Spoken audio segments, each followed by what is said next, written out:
तो दोस्तों मैं हूं अमित जैन। ऐसा काफी कम सुनने में आता है कि हमारा हीरो हार चुका है, बट बिलीव में ये बहुत ही आम बात है। अगर आपको अभी भी यकीन नहीं आता तो किसी भी गेम का नाम सोचिए और उसके प्रोटैगनिस्ट का भी। क्रेटोस वो भी काफी बार हार चुका है, डांटे वो भी कितनी बार हार चुका है, गैब्रियल, वॉर, एलेक्स, यहाँ तक कि असुरा भी कितनी बार हार चुका है। हाँ वो अलग बात है, उसका सर्कल स्टेट्स अलग था, पर फिर भी हारा तो है ना। वेल आज की वीडियो हम उन टॉप 5 कैरेक्टर के बारे में बात करने वाले जो इन हिस्ट्री अभी तक कभी नहीं आ रहे और इन फ्यूचर कभी नहीं आ सकते, ना उन्हें हराया जा सकता है ऑफ कोर्स उनके यूनिवर्स में। जैसे टॉप 5 कैरेक्टर जिनको हम डिफिकल्ट सिचुएशन में भी देख ले तो हमारे मन में एक होप होती है, हाँ ये बंदा इसको आराम से हैंडल कर सकता है, कि हम जानते हैं और हमने देखा है कि वो क्या कर सकते हैं, उनकी पावर कितनी बड़ी लेवल की है और वो कभी हारा ही नहीं है। तो without waste any more time let's get started. जो कैरेक्टर अनडिफिटेबल कैरेक्टर की लिस्ट में टॉप 5 पे आ पाया है उसका नाम है जिन कज़ामा। एक बार जिन कज़ामा की हिस्ट्री पे नजर मारिए और मुझे बताइए ये कब हारा था। जिन ने 3 डिफरेंट टाइप की मार्शल आर्ट को मास्टर कर रखा है और तो और किसी भी सिचुएशन हो ये उस कॉम्बैट में अडेप्ट हो सकता है। यहाँ तक हेयाचेन ने जिन को बिट्रे किया था, उसके सिर में गोली मारी थी, फिर भी जिन उस वक्त भी हारा नहीं था। जिनने हेयाची, कज़ुया, ओगर जैसे कई सारे मॉन्स्टर्स को हराया है जिनके सामने जिनका कोई स्टैंड ही नहीं बनता। ये बंदा ऐसे ही किंग ऑफ आयरन फिस्ट बन के नहीं बैठा है, ये जैसे ही King of Iron Fist tournament में आया सबको हराता चला गया। ये कभी भी एक भी मैच नहीं आ रहा है, कभी भी किसी ने इसको वन आउट कॉम्बैट में नहीं हराया है। इसने आज़ाज़िल को भी सिर्फ अपने एक पंच से एग्जिस्टेंस से ही मिटा दिया था। अब आप सोच सकते हैं इसकी पावर कितनी ज्यादा है। मुझे तो नहीं लगता ये टेकन 8 में भी हारेगा। जो कैरेक्टर हमारे अनडिफिटेबल कैरेक्टर की लिस्ट में टॉप 4 पे है वो है जेम्स हेलर।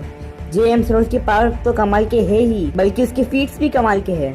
उसने प्रोटाइप 1 के प्रोटैगनिस्ट एलेक्स को हरा दिया। जेम्स अपने एक पंच से एक हेलीकॉप्टर तबाह करने से लेके एक बिल्डिंग जितनी हाई जंप मार सकता है। जेम्स को कोई नहीं हरा सकता। और अगर आपका ख्याल है इसके सामने कोई वेपन यूज करने का तो भूल जाओ, क्योंकि उसकी बॉडी ही एक बायो वेपन है। वो अपने हैंड्स को किसी भी वेपन में कन्वर्ट कर सकता है। आप जेम्स के खिलाफ वेपन ही नहीं बायो वेपन भी यूज नहीं कर सकते, क्योंकि उसकी बॉडी पॉइजन और डिजीज रेजिस्टेंस है। तो जहर देके इसको मारने की बात तो भूल जाओ।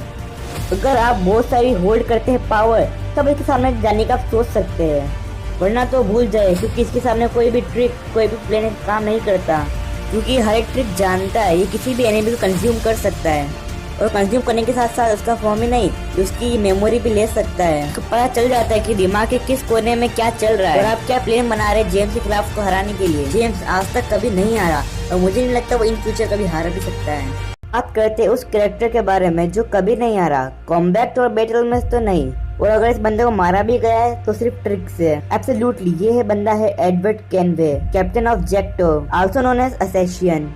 और ऑफ कोर्स ये इस लिस्ट में डिजर्व करता है आने को। ये उन कैप्टन में से एक है जिनकी शिप को आज तक कोई भी सिंक नहीं कर पाया है, मतलब उसकी शिप को आज तक कभी बैटल में तो नहीं डुबाया गया है और ना ही एडवर्ड कभी फाइट में हारा है। ये बंदा हमेशा ही जीत जाता है। मैं भी कभी शौक हो जाता हूँ ये गोली खाने के बाद अभी तक खड़ा कैसे है। और तो फाइटिंग के मैटर में ये बंदा काफी ढीठ है।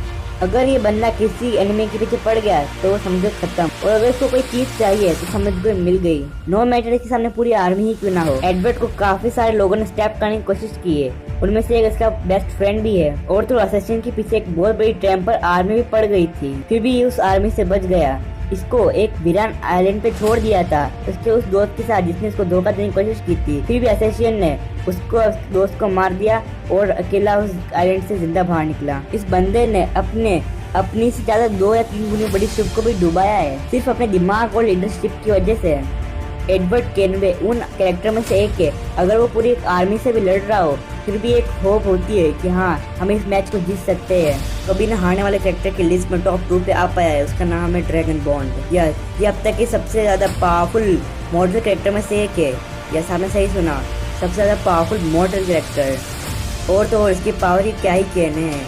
इसकी पावर अगर मैं गिनती जाने लग जाऊं तो घंटों बीत जाएंगे। तो मैं टॉप 2 पे क्यों रखा है इसका रीजन आप तभी जान पाओगे तब जब आप इसका गेम खेलोगे और क्विस्ट कंप्लीट करोगे। डार्क ब्रदरहुड क्विस्ट में असैसिन लीडर ने हमको ऐसे कॉन्ट्रैक्ट दिए थे जो नियरली इम्पॉसिबल थे, जैसे कि किंग की वेडिंग में किंग को मारना, पूरी आर्मी से लड़के किंग को मारना।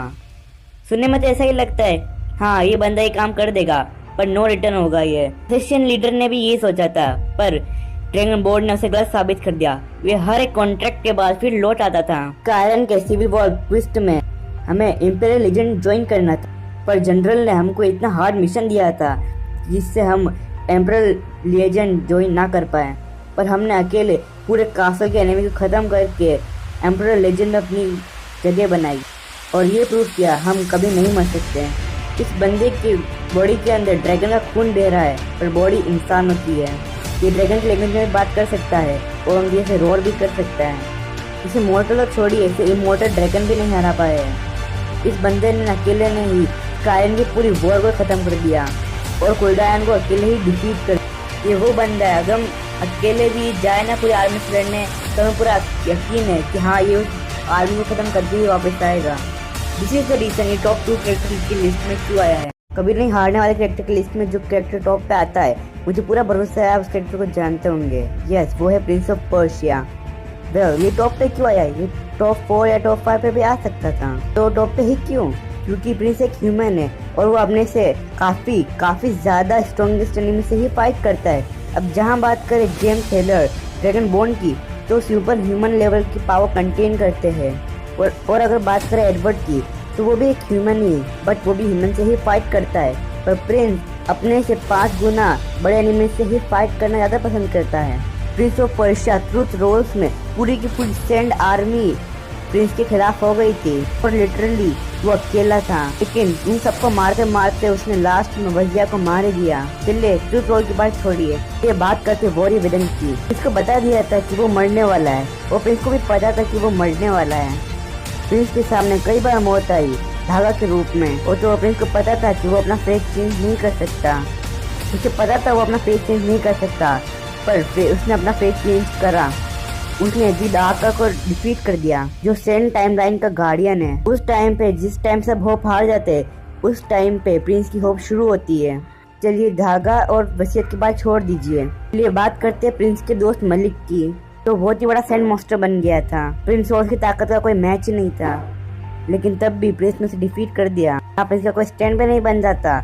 जहाँ पूरी आर्मी मलिक के सामने हार गई थी, वहाँ प्रिंस ने उसको हरा के दिखाया। अब आप ही बताइए, प्रिंस कब हारा है? कभी नहीं। प्रिंस कब हारेगा? कभी नहीं। प्रिंस उन कैरेक्टर में से एक है जो ह्यूमन लेवल पावर रखने के बावजूद भी सुपर ह्यूमन लेवल पर पावर रखने वालों को आराम से हरा देते हैं। प्रिंस के सामने चाहे किसी भी प्रोग्राम सिचुएशन आए, वो उससे आराम से हैंडल कर लेता है। यहाँ तक कि प्रिंस ने अपने अंदर की करप्शन को भी खत्म नहीं किया, डार्क प्रिंस को हरा के।